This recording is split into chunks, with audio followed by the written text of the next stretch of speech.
Goeiedag, ek groet jou in die kosbare naam van Jesus Christus. Een van die grootste foute wat ons maak as Christene, is om God se vermoë te probeer meet aan ons eie vermoë.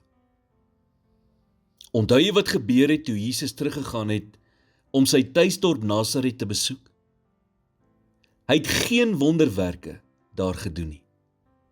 Want die mense was so besig om hom te meet aan hulle eie beperkte vermoë, dat hulle geen geloof oorgehad het om te glo nie.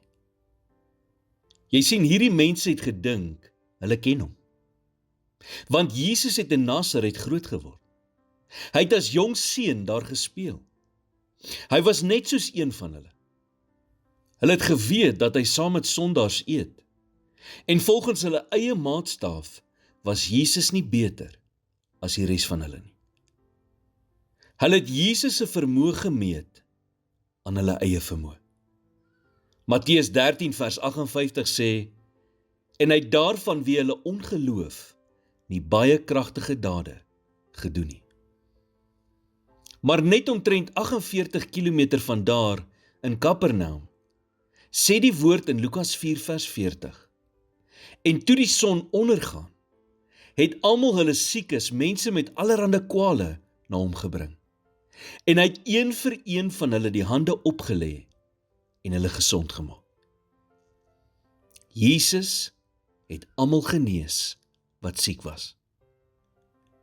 Nou wat het die verskil gemaak? Een dorp het 'n mentaliteit gehad wat die werk van God beperk het, en die ander een het geloof gehad vir die onmoontlike. Ek en jy kan onmoontlik God se vermoë meet aan ons eie vermoë. Jy kan net iets meet wat 'n beginpunt en 'n eindpunt het. Jy kan dalk jou omstandighede of jou situasie meet, maar God is groter as jou omstandighede of jou situasie. So moet nooit die fout maak om God te beperk deur sy vermoë te meet aan jou eie vermoë nie. Here, terwyl ek vandag voor U kom, word ek daarin herinner dat by U niks onmoontlik is nie. Selfs wanneer my omstandighede oorweldigend lyk en my eie krag onvoldoende voel, kies ek om op U onbeperkte krag te vertrou. Help my om nie U te beperk deur U vermoë te probeer meet aan my eie vermoë nie. In Jesus naam bid ek dit. Amen.